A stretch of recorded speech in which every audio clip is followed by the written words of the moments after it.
And good evening. Thank you so much for tuning in live. If you're listening, for tuning in live tonight, I just want to mention that we will be going live soon. When Paul arrives, we will go. You will hear our voices, and which will be a lot of fun. So if you are tuned in, stay here. And I shouldn't say if you are tuned in, because if you're hearing my voice, you are tuned in. So stay right here, please.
Welcome to Broadcast Map.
Okay, just waiting for Paul to arrive, and then we will get things started.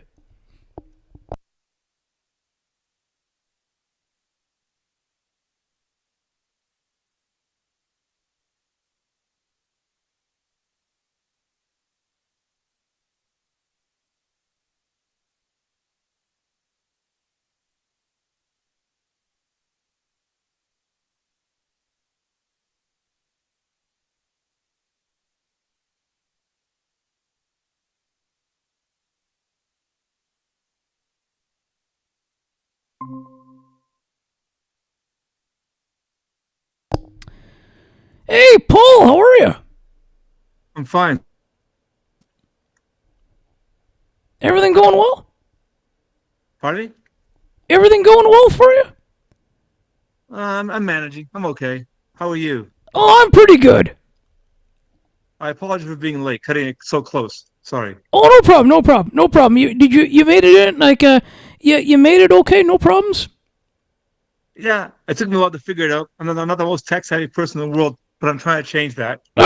Okay. Hey, can you hear me? Can you hear me okay? Would you prefer me to have a headset on? I can hear you. I mean, if you have if you have something that will work, Hold like on. a headset, that'd Let me be try it fine. now. Does that sound better? Oh yeah, Okay, then we'll do that then. Okay, I wasn't sure. yeah, no problem. I You're forgot how I did it sounding. last time. Yeah, no problem, no problem. You're sounding pretty good. Yes. Yeah, and that's the thing is that's like that's why sort of like I've made the meeting instructions such that Right. if that if ever there are any issues that like I feel it's better just to have all that there just in case. It worked for me. There you go. I sent you some information on my DM regarding contact information from people can find me on Twitter and on Instagram. Okay, Okay, sounds good. if you can include that somewhere, that'd be great. Oh yeah, in the newsletter when this is up, we will absolutely. I'll put that into the post there along with the Call me show. and refer to me as a writer as opposed to working for AMI. Okay. No, I'll never do that. I'll let you intro. We'll just say news, and we'll just say Sure. we'll say news and politics enthusiast. Does that? Writer, and writer. Just say writer. Okay, That's sounds enough. good. That's good enough for me. Sounds good. Thank you. No problem. Whenever you're ready. Let's do it. All right, let's do. Lots to talk about, though. Yeah. How long does it go? 45 minutes? Yeah, we can do that. Yeah, 30 to 45 is good. That's fine. That's fine. However much you need. Go ahead. Okay, sounds good.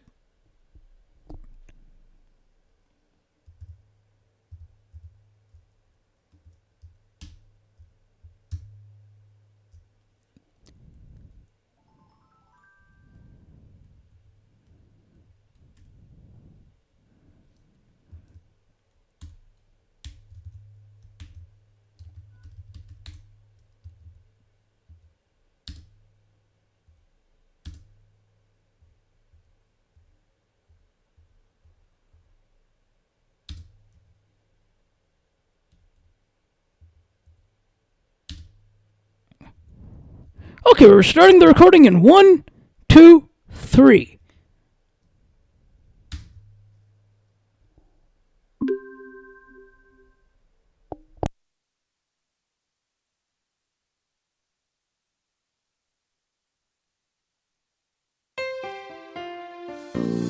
Welcome to Broadcast Map, the show that covers the world of broadcasting, the Canadian media landscape, sports media, the show's favorite sports teams, as well as news and politics. Here's your host, Ali Musa.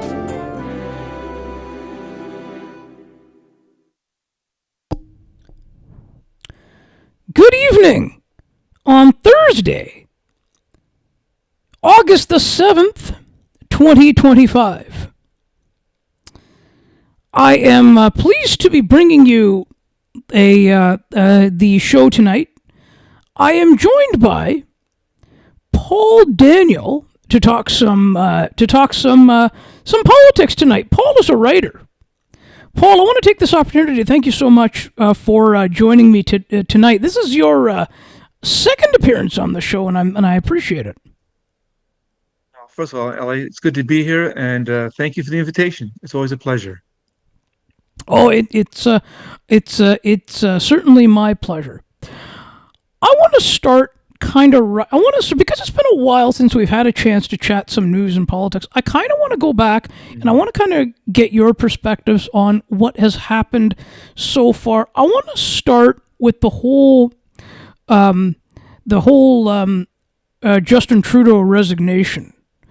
The way it happened, what were your thoughts on how it all went down? Do you, and I will sort of ask you, do you feel that he stayed on too late when all the backlash began to kind of begin in full force?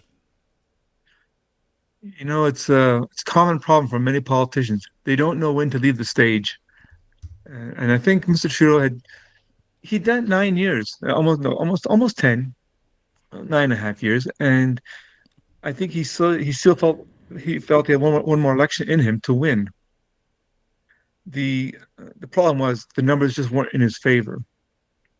Ironically, though, uh, when Mrs. Freeland had sent that letter to him announcing her resignation, that sort of did it. That sort of was the final nail in the coffin in terms of his uh, time as prime minister. I think he saw it there, and that it would become messier than it already had become. I think he's realized it's better to walk away now while he still can, with some degree of grace. And he can be proud of his 10 years in terms of he's made some accomplishments.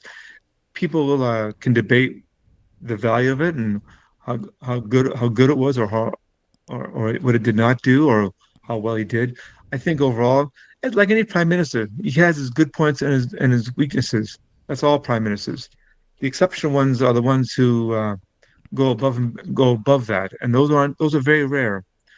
So Mr. Trudeau sort of had to leave. I think if he wanted to save the party, if it had any chance of winning or not being obliterated in the next election, I think he saw the signs that it was better for him to leave now.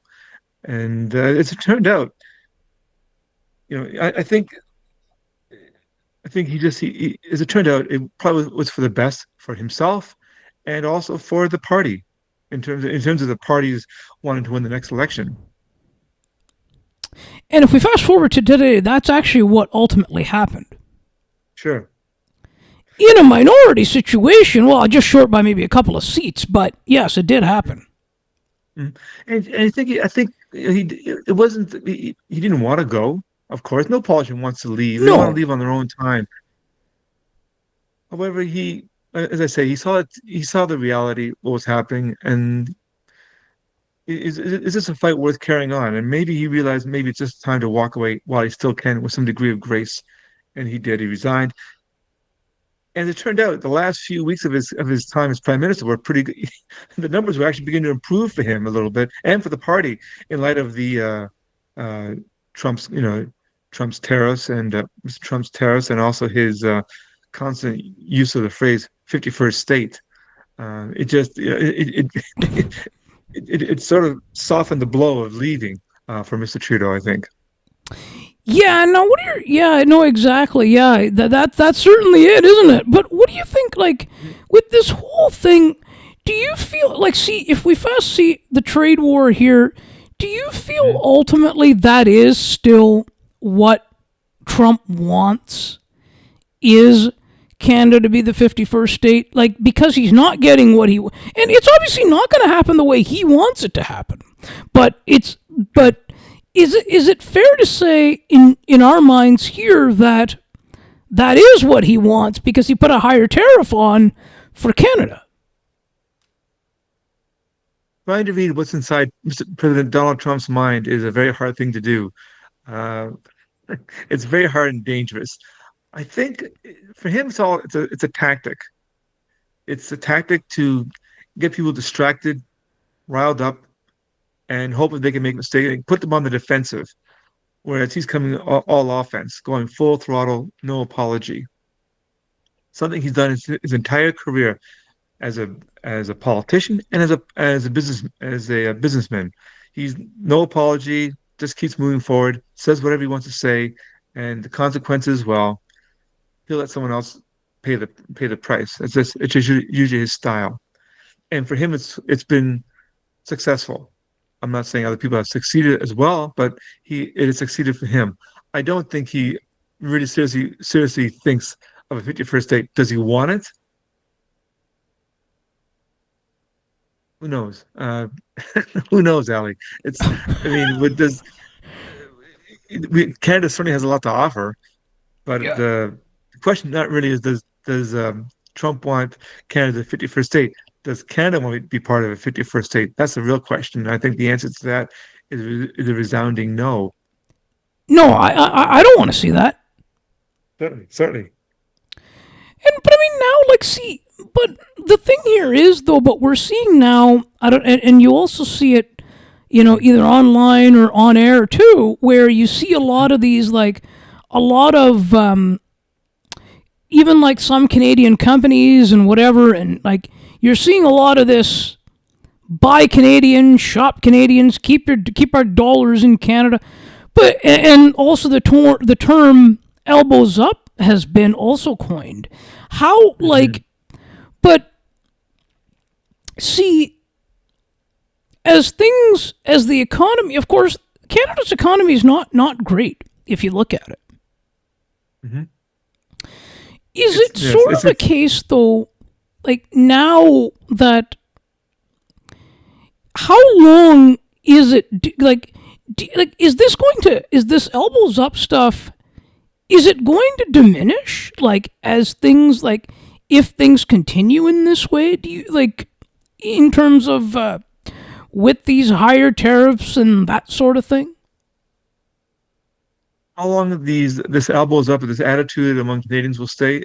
How long it can endure, is no one knows the answer. I think at the moment we can only plan a few months at a time, as it were.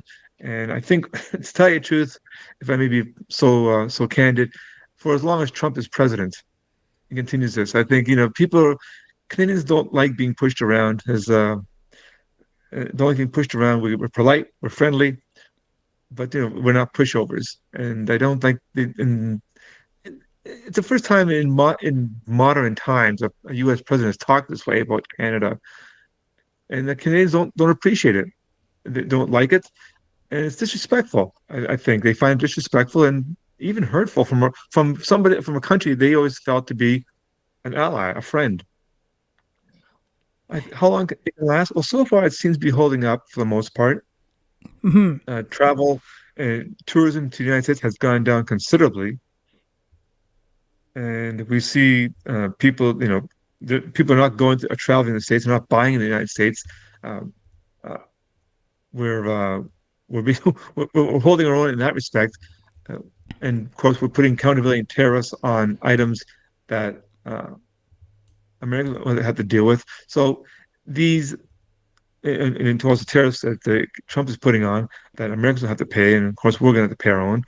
These things are not going to be easy to do, but uh, so far, Canadians seem resolved by it. In an ironic way, Donald Trump has managed to unite Canada in a way that Canadians have never been united in a long time.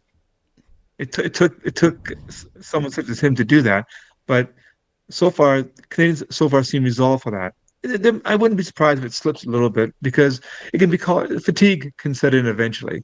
You can only be resolved for so long. It takes People need a break sometimes, and how long that will last, for the moment, is holding up.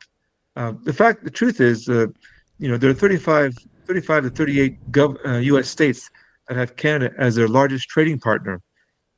They're going to feel the effects far more, I think, than we will.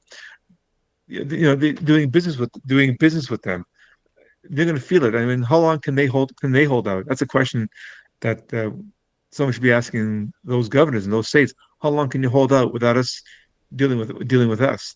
And that's a question too. I mean, we're not the only ones paying the price here. There's a lot of states who are going to be feeling it eventually. I don't think the effects have kicked in yet. I think it's still too early to make to decide whether this has whether the tariffs are hurting or helping. Sure, and I think too where But I mean, sure, like you, like, but see, yes, he has, like, certainly Canada has become united, and we've seen it amongst all the leaders, including the premiers and on the provincial side as well as the federal side. But see, if you look at Trump, like, see, now Trump doesn't like that. He doesn't like he doesn't like unity. He wants everything to be divided. Well, it works to his advantage, right? The Art of the Deal is in the book that was ghostwritten for him with his name on it. Art of the Deal. It's always the same thing, right? He doesn't really care if the person he's dealing with wins. Usually a negotiation is always, Ali, we both agree, it's usually the kind where both sides win something. They both give and take, right? Mm-hmm. That's what a good deal. That's what a deal is. That's the goal, anyways. President Trump, based on his own writings, based on his own talk, he likes to win. He wants to be not like to win. He wants to be seen as a winner, and whether or not the other person wins is really of no consequence to him. And that's making it a real challenge for some countries, and for people and for his own people as well. I mean, it can't be easy dealing with him with the way he's changes his mind every few days on issues, especially when it comes to tariffs. Yeah, and how do you feel Prime Minister Carney has handled it here? Like what like in from the he didn't like see. Yes, he got rid of the digital sales tax, but he didn't do. But other than that, he didn't cave into anything else that he was was sort of going for, and the fact that he's just and Trump's just using the whole fentanyl thing. He's just using it as a tactic. Yeah, indeed, he is. It's ironic with how many guns are come across the Canadian border from the United States. I'm surprised that Mr. Carney hasn't discussed that with Mr. Trump regarding, hey, you want me to do something about fentanyl? How about you do something about all the guns coming over our border? That might be a good topic of discussion. I think Mr. Carney has done as best as anyone can do. I don't see anyone really criticizing him on this, saying, oh, I would do this and I would do that. Or I think people recognize President Trump for his way of negotiating. He changes his mind almost every day, so it seems.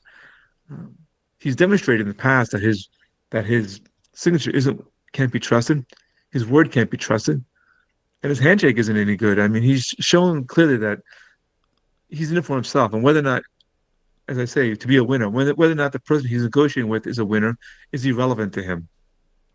I think he'd prefer to be the only winner. I think Mr. Carney has handled it as well as he could, not responding to the histrionics that Mr. Trump does engage in, not responding to every little snarky remark that Mr. Trump or some of his people engage in. I think he's trying to keep it simple and clear, and willing to talk to him to find a deal, if one can be found. Clearly, all the parties involved say that a deal, feel confident a deal can be found, but it has to be a good deal for both sides. And that's not that, as I say, that may be the problem with President Trump, given the fact that he likes to be seen as a winner. Yeah, and to be very honest, and I see where Ontario Premier Ford is like, I see where he's coming from, though, when he says that, quote, we should match the tariffs like dollar for dollar and not let him roll over us. Like, I see where he's coming from with that. I guess the question then becomes, how far does this go? Yeah. I mean, how far do you ratchet up the tariffs, the rhetoric? How far does this go? Where does this go afterwards? It has to be a certain point. Where does this go? And the problem is, I don't think anyone here really knows the answer to that question. Yeah, and that's certainly it. Because, see, ultimately, though, if that happens, right? Like, if they were to do that, let's say, going with his suggestion of 50%, Trump's just going to one up us. Yeah, that's the thing. That's the thing. How far do we go with this? And that's the danger of it all. and I don't think anyone has the answer to that question. I'm not saying Premier Ford is wrong on this. I mean, it may come down to that one day. It may come down to that in the future where where Canada will match uh, Mr. Trump on tariffs as best they can. You just ratchet up as he says. I don't know if that's the answer. Is that the answer? Does it work? Mr. Trump has a habit of being very stubborn in these kind of situations, or being a very at times, as I say, being a very erratic. He'll move when he wants to move, regardless of what his people around him are saying to him. Yeah, and the other sort of thing is that Hmm. his like now also to sign a circle it a little bit further here that he now see there's some dangerous territory coming because of Right. the whole now apparently now that him and Putin are going to meet. There's Hmm. like dangerous territory here. It's like I feel like what I sort of feel, and maybe I shouldn't say this, but I feel like there's something that I feel like Putin has something planned. You can never underestimate Vladimir Putin. He plays people like like chess pieces sometimes. I don't know. I don't know if he has anything planned, as you say. I don't know. I think we are in uncharted territory. There's so much instability right now around the world, and there's not, part of the reason we had it before is that we had a reliable partner in the United States. Regardless of who the president was, it was still, that person could be relied upon. Mr. Trump has made a point, as he did in his first term, to blow up trade deals, uh, to distance the United States from traditionally reliable allies, and he's lined up with people who would be considered to be the enemy. But he's finding common cause, or he finds you know friendship with Vladimir Putin and Kim Jong Un in North Korea, for example, uh, which is totally against the American tradition in the past 50, 60 years, or no, sorry, even since the Cold War. It's much more accurate. And I don't know. I don't know where this goes exactly. I don't know. I mean, it's unstable. There are a lot of hot points going around the world right now. There is the what's happening in Gaza, and what's also happening Yep. in Ukraine. Plus, you have the instability and of course, a third thing I should mention, perhaps, and the ongoing tariffs battles that the United States is imposing upon other countries around the world. And so it's unsteady. I mean, and right now, and you never know. You can't underestimate Vladimir Putin. One is wise to keep all options open and to be careful when approaching Mr. Putin. Does he have Yeah, any no, plan? because that's Who like knows? and even there was something even too that he did like something that Trump didn't. He like even Putin did something that or said something that Trump didn't like, and he's like, "Oh, I thought he was an Right. ally and this and that." Yeah, it's true. I recall what you're referring to. Yeah, it's. I think Trump is finding out that maybe, to his own surprise, that Mr. Putin is not such an ally. That he uses, like like a lot of friendships Mr. Trump makes with people, they don't last particularly very well. They don't last long. Uh, I remember the first time he kicked out Steve Bannon, and then he fired Reince Priebus, his staff, his chief of staff, and he remember the first term he had so many people being let go or being changed every few months, so it seemed, and allies were finding it hard. I mean, one day he'd be nice to Justin Trudeau, next day he'd be belittling him, and there's no consistency. I guess the consistency of Mr. Trump is inconsistency. He Yep. won't. He Yeah. won't. Yeah. So, and what he sees with Vladimir Putin, he likes strongmen, he likes dictators. Yes, and also the other like see now like that's certainly it. He likes the dictators, and then yeah, he kept calling Trudeau. Remember, he kept calling him Governor Trudeau. I'm like, what the heck is he? It's almost childish at times, name calling what he's Yeah, doing, and it's like it's just so disappointing. It's so unbecoming of a leader to do that. He's the president of the United States. You don't need to do these kind of things. Like, but that's part of this process, adding to the chaos. A good leader, most leaders, doesn't matter any kind of leader of any kind, whether it be political or in the corporate or even a community leader. What you always want to do is tamp down the chaos, provide some calm and some serenity, some calmness during tough times. And any leader of any political party, when they're in charge, when they're the head of a country, does try to do that. The job enough is chaotic as it is, but you want to try and minimize the chaos. Mr. Trump apparently tries to add to the chaos. He's adding more noise, and it's a tactic that has worked for him apparently thus far. absolutely, it has. I want to back up. You mentioned back there. I want to back up a little bit. You mentioned Chrystia Freeland back there. Were you surprised, like that she resigned there? Because see, throughout the whole thing, she was his right Trudeau's sort of his right hand sort of person. Well, there were discussions or sort of been reports that Mr. Trudeau wanted to do much like what Doug Ford did, offer Canadians $200 rebate, and she wasn't too keen about that. And then while also offering them GST rebate, GST break holiday from middle of December till February, which they did do ultimately. And she was having problems. And also, he also mentioned that he was thinking of changing. He told her that he was thinking of changing, making a change in finance. I don't think she probably took. I think she probably had disagreements with him on policy, and I think she just saw the like other people saw that Trudeau was not going to win this, that he was not going to stick around for another election, that he couldn't, and she did the very bold move by any politician, especially a high-ranking member of the government, to say basically, your time is done, and that you're not going to, I'm not going to be around for that in your cabinet.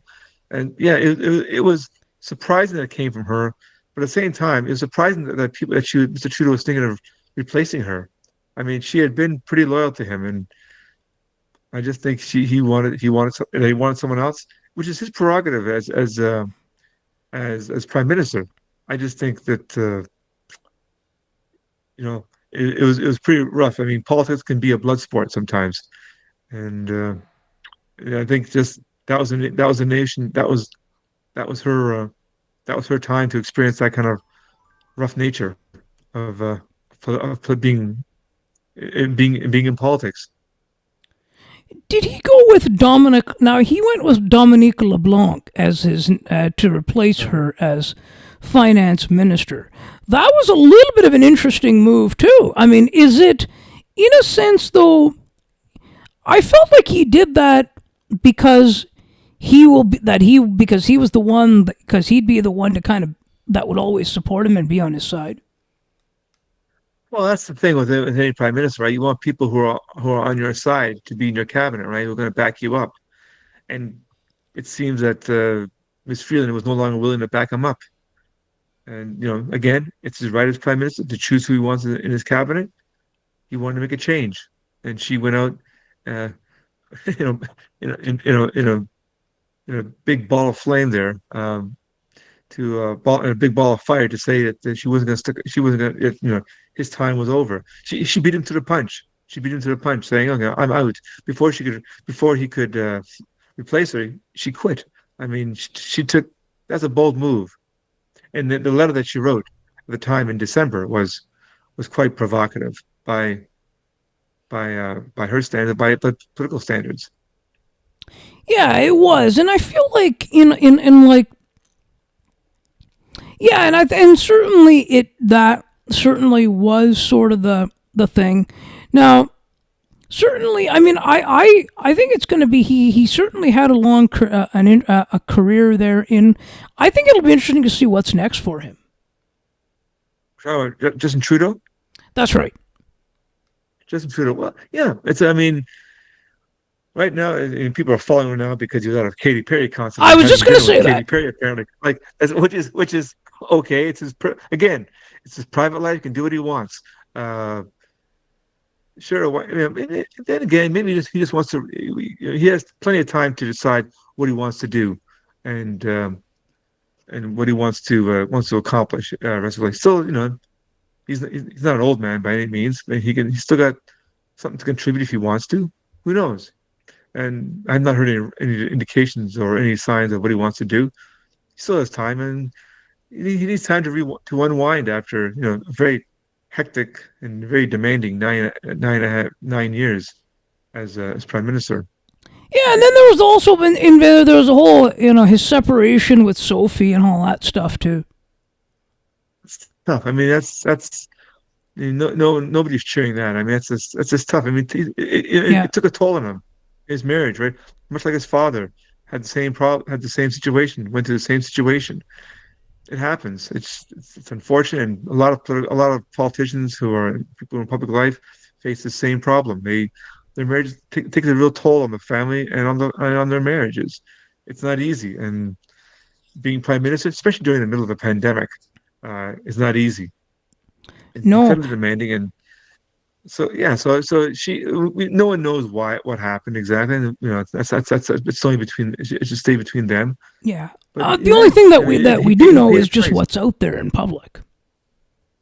Well, what little there is out, yeah. Well, the little that there is about the situation. Yeah, yeah. And so all you can do is it's a personal matter between him and his family, and we leave it at that. And as for his public where he might go, future duties, who knows?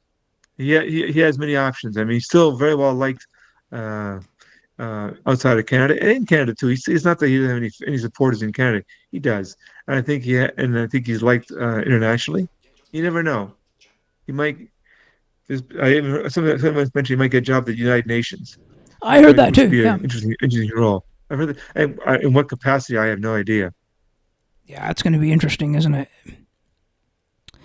Well, Paul, it's been a lot of fun tonight, and I having you back on, and I really hope that we are able to do this again. This was like we had I had a lot of fun. I hope you did as well, and I hope we can do it again. As I said in the beginning, Ali, it's always a pleasure speaking to you, and I hope we can do it again real soon. And more importantly, go Jays, go! Oh yeah, I'm a Jays fan, right? I follow you, Ali. Okay, so for those of you tuned in, please go back and listen to my chat with Ian Hunter there when we talked about that. Yeah. Oh, indeed, I will.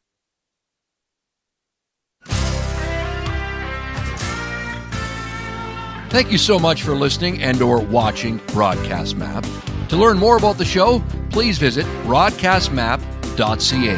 While you're there, subscribe to the newsletter so you never miss an update. Besides, it's free. Enter your email address and hit subscribe right on the homepage and at the bottom of all broadcast